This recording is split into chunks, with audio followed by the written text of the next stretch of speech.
and now we will start with our Ashtavakra. And I'll tell you, if I go directly into the shlok of Ashtavakra, you will think that it is a continued narration. But, you know, शैली जो योग वशिष्ठ की शैली है, the style, it is different from the style of this Ashtavakra Gita. So let me keep that difference, and I want to give a little introductory speech before I jump into the verses. Today we are taking 11, 12, 13, 14, only 4 verses, because we had done up to 10th verse in the previous chapter.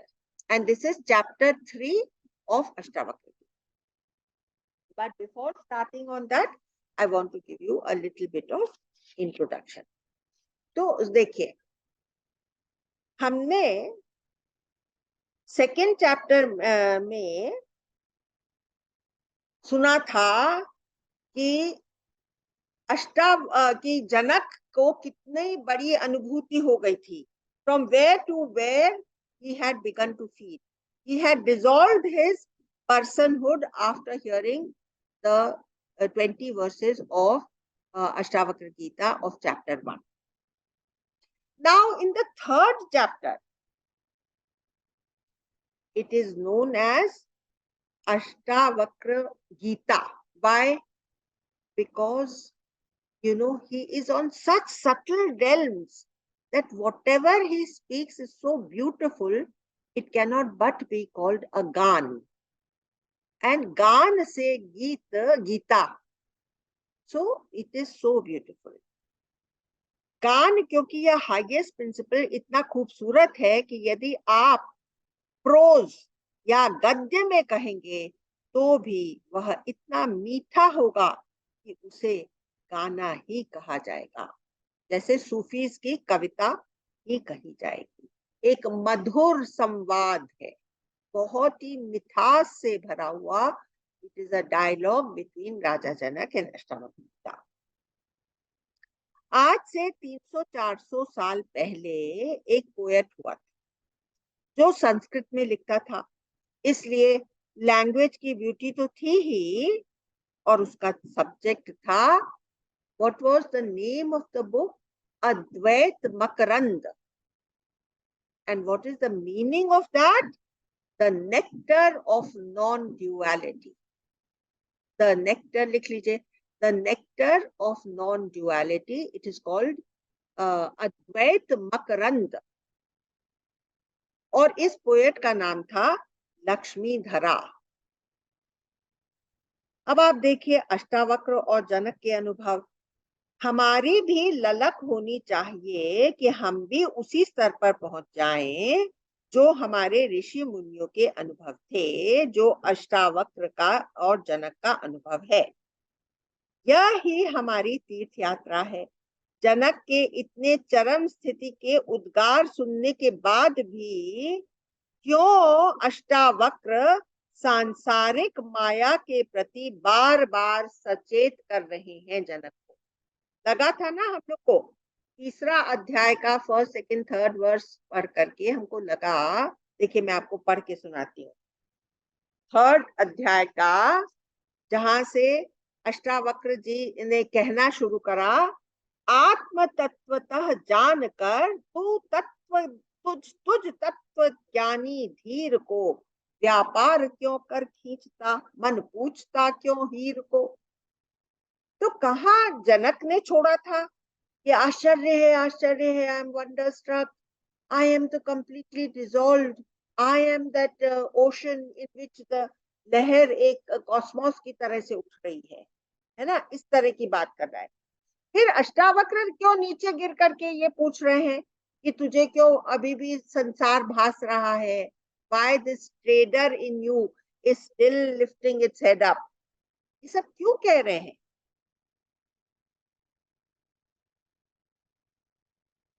आत्मा सुशोभित जानकर चैतन्य में शुभ स्नान कर, विषयों को मल सम त्याग दे, निज को न फिर दीन कर. ये क्यों अष्टावक्र कह रहे हैं? ऑलरेडी जनक ने छोड़ दिया है. सब प्राणियों को आप में सब प्राणियों को आप में, सब प्राणियों में आपको, सब प्राणियों को आप में, जो प्राज्ञ मुनि है जानता, कैसे भरे फंसे फिर पाप में। ये सब क्यों कह रहे हैं, पाप की बात क्यों कर रहे हैं, तो मैं आपको बताती हूँ। अब आप देखिए अष्टावक्र और जनक के अनुभव, तो ये हो गया। जनक इतने चरम स्थिति के उद्गार सुना रहा है, तो फिर अष्टावक्र क्यों सांसारिक माया के प्रति बार बार उसको सचेत कर रहे हैं? क्योंकि ध्यान से सुनिए, एक अंधेरी गुफा में दीपक जला देने से प्रकाश तो हो जाता है, पर गुफा की मस्टीनेस खत्म नहीं होती है कि नहीं, बहुत दिनों तक रहती है। उसकी मस्टीनेस और मिस्ट को हटाने के लिए तीसरा चैप्टर था।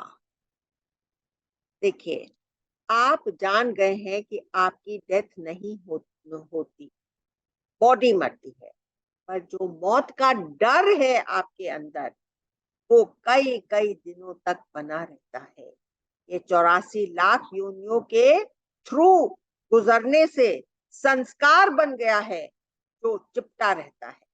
जैसे एक लोहे की अलमारी में कई बार शीशा लगा रहता है, आपने देखा है गोदरेज की अलमारी में एक तरफ शीशा लगा रहता है। एक बच्चा जब जब लोहे की अलमारी के पास आता है, वह अपना रिफ्लेक्शन देखता है, तो उसे भ्रम हो जाता है कि एक बच्चा इस लोहे की अलमारी में बंद है। खोल कर देखता है कि उसमें तो कुछ नहीं है, पर इंप्रेशन बहुत दिन तक कायम होता है ना। इस वजह से अष्टावक्र लगता है कि नीची बातें कर रहे हैं, पर जो हमारे अंदर बचा खुचा इंप्रेशन रहता है, उसको मिटाने के लिए ऐसे शब्द बोल रहे हैं।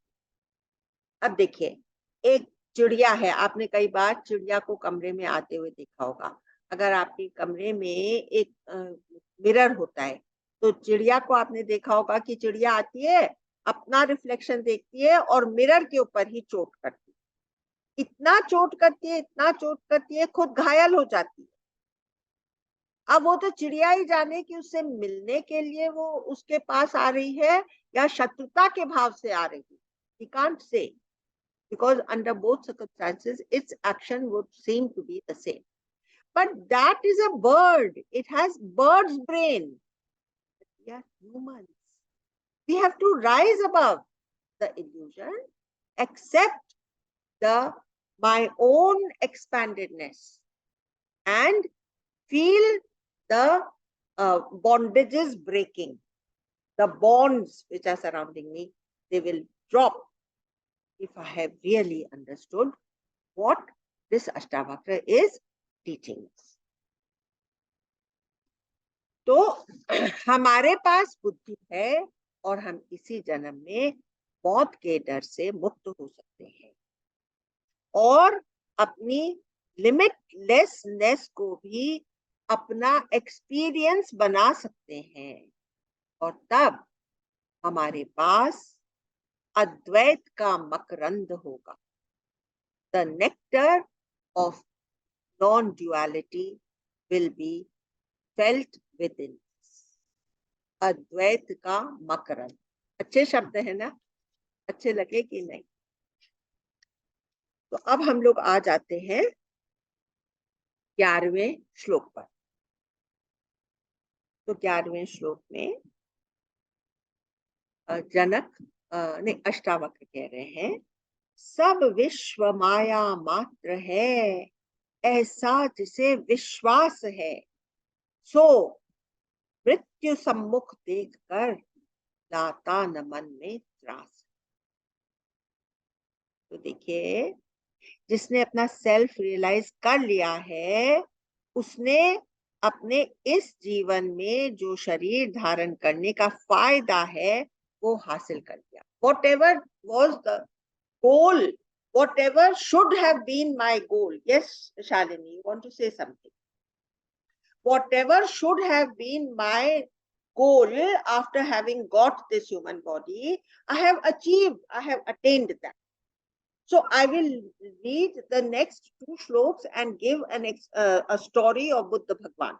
Okay, after this. न आस जीने की जिसे न त्रास मरने की न न आस जीने की जिसे हो त्रास मरने की न हो तृप्त अपने आप में कैसे भला फिर दीन हो। नहीं ग्राह्य कुछ नहीं त्याज्य कुछ अच्छा बुरा नहीं है कहीं यह विश्व है सब कल्पना बनता बिगड़ता कुछ नहीं। तो देखिए ये तीन श्लोक पढ़ करके मुझे याद आया वो बुद्ध भगवान की और अंगुलीमाल की कहानी, है ना? याद आई कि नहीं? तो बुद्ध भगवान कहते हैं लोगों ने क्या बुद्ध भगवान को कहा कि अरे उस तरफ मत जाओ, वहां तो अंगुलीमाल बैठा हुआ है, 99 लोगों को उसने मार दिया है, अब वो अपने 100वें कार की ताक में बैठा हुआ है और तुम अगर उस तरफ जाओगे तो 100% वो तुम्हारा सिर धड़ से अलग कर देगा।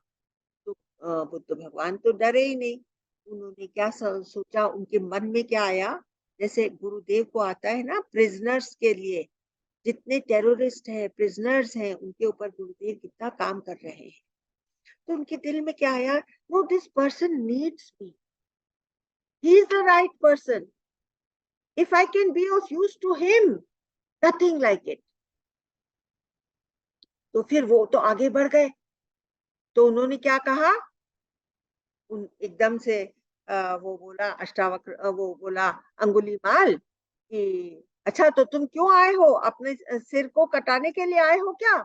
तो बुद्ध भगवान क्या कहते हैं, हाँ मैं तो चाहता हूँ, मुझे इस शरीर से जो कुछ हासिल करना था वो मैंने हासिल कर लिया, और तुमने 100 लोगों की उंगलियों की माला पहन रखी है, तो तुमको इस माला के लिए एक पेंडेंट भी तो चाहिए ना, तो क्यों नहीं तुम अब मेरा सिर काट करके इस माला, तुम अपनी माला का पेंडेंट बना देते, ये जो शरीर है ये भी काम में आ जाएगा, जीवन मेरा मेरे लिए तो काम में आ चुका है। I have attained whatever I wanted to attain out of this life. Now let this sharir also become useful. Let my head become your pendant. तो इतनी करुणा से भरे हुए थे। अब देखिए, तो मौत सम्मुख देखकर उनको कोई डर ही नहीं लगा, क्योंकि उन्होंने इस जीवन से जो हासिल करना था वो हासिल कर। तो ये 3 श्लोक पूरे हो गए और अभी 14वां श्लोक में पढ़ रही हूँ। 11, 12, 13 अपने लोगों ने कर लिया है। आंतरिक मल त्यागे, अंदर का मैल त्यागने के बाद पुरुष है द्वंद्व आशा रहित, जो मनुष्य सब तरह के पेयर्स ऑफ ऑपोजिट से मुक्त हो गया है और उसको कोई इस जीवन से पाने की लालसा आशा नहीं है, तो देव योग के भोग में कैसे सुखी या दीन हो। अभी प्रारब्ध तो उसके ऊपर भी आएगा ना, जो रियलाइज्ड मास्टर है उसके ऊपर भी प्रारब्ध के कर्म आएंगे। अगर प्रारब्ध में अच्छा आएगा तो वो उन्हें भोग लेंगे, और अगर दुख आएगा तो दुख में वो विचलित नहीं। समझ गए ना? दैव योग के भोग में कैसे सुखी या दीन हो। He has gone above that, beyond that, transcended. उसको खराब समय में भी जीना आ गया है और वो जानता है थोड़े से दिन के लिए दुख आया है और थोड़े से दिन के बाद ये चला भी जाएगा, तो उसको काट लेता है, वो विचलित नहीं होता, छटपटाता नहीं, क्या हो गया क्या हो गया ऐसे। ठीक है, तो आइए आज हम एक नए तरह का ध्यान करते हैं। ओके, अंदर में जो सेंस है मैं हूं, everybody close your eye, sit comfortably. मैं हूं, एक सेंस है ना, मैं हूं। Are you feeling a sense of मैं हूं? अंदर में जो मैं हूं का सेंस है, उससे हम लोग परिचित होते हैं। जनक ने पकड़ लिया है मैं क्या। अब हम लोग भी कोशिश करते हैं। आप आंख बंद कर सोचें कि यह जो मैं हूं की सेंस है, अगर हम इसे कोई फॉर्म न दें तो ये क्या है? अभी देख लीजिए, अंदर से उसे फील करिए।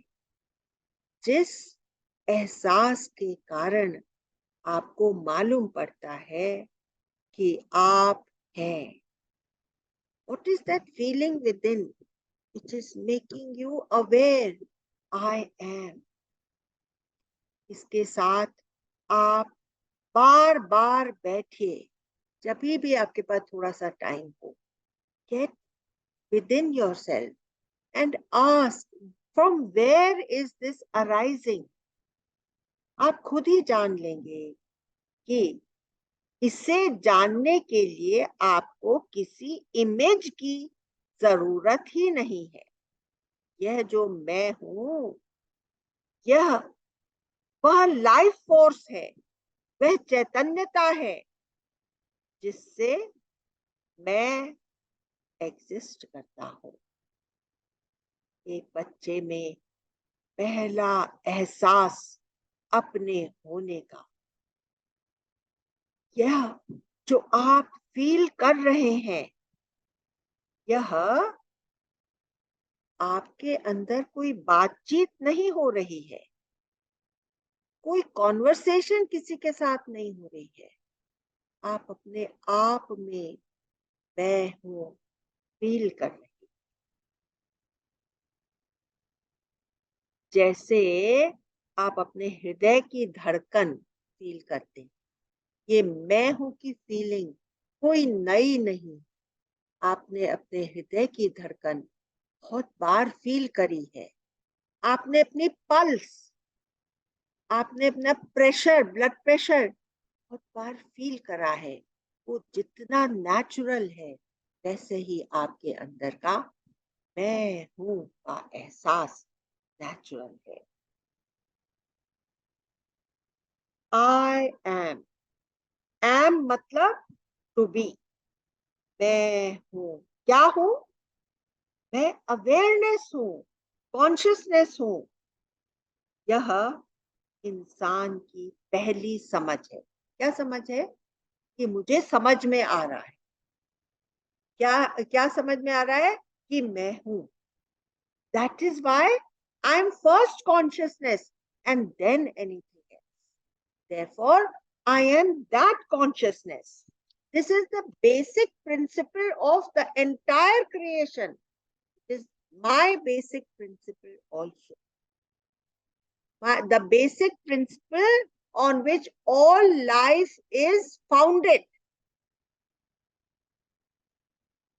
Ask yourself कि माँ बाप ने तो तुम्हें सिखाया नहीं था मैं हूं।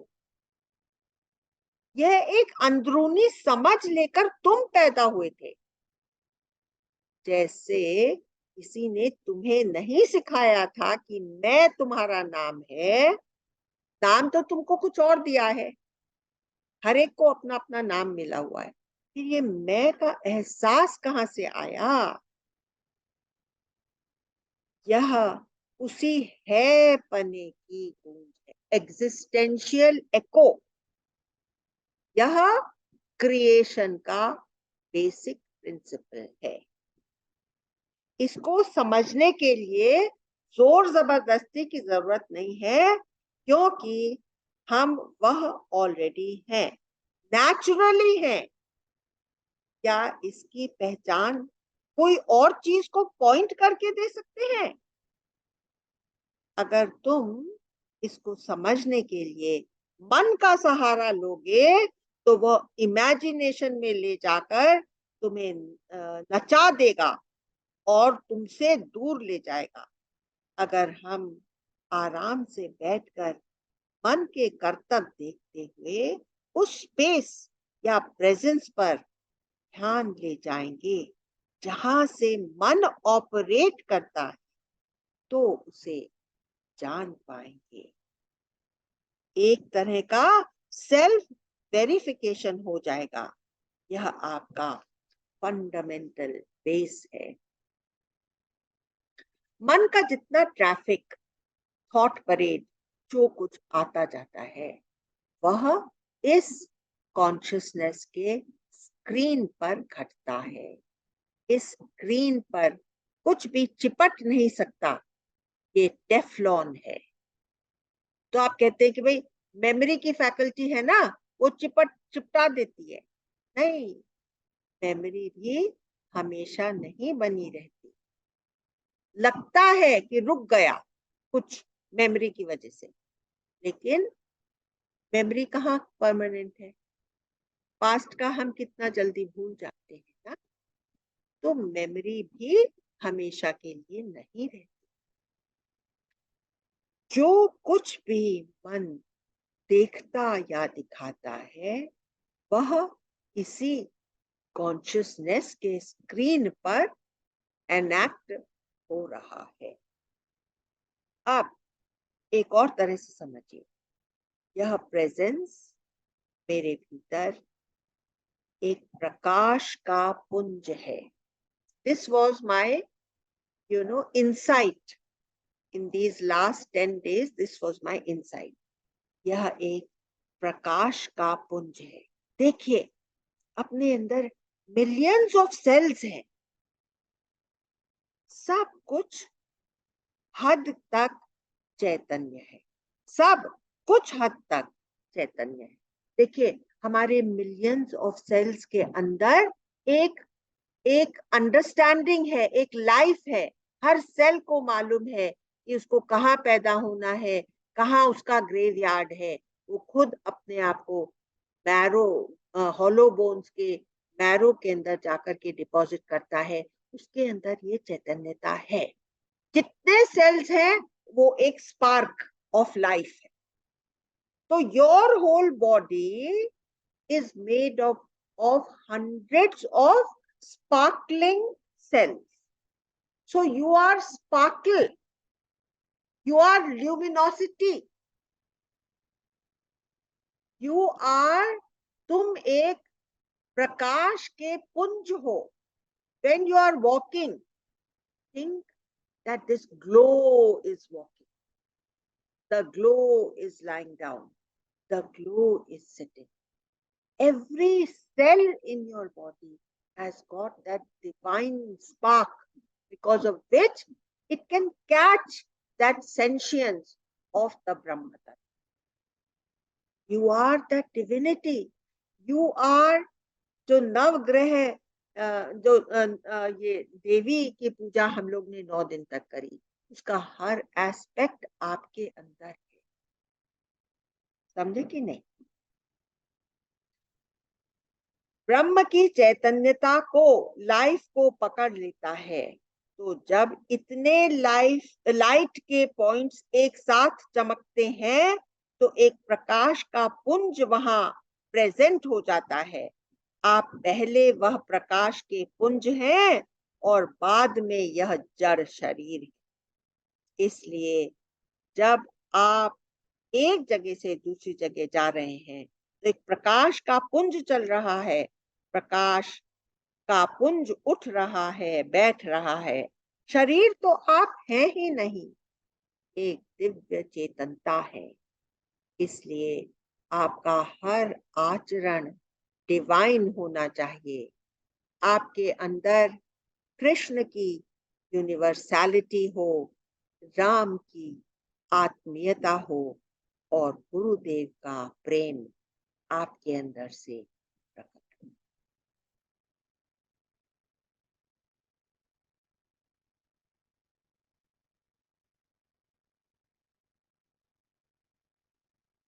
So today, I would now like you to open your eyes and share something which you have found fascinating in this satsang, in this session, something which has hit you hard and which will ever be remembered by your consciousness.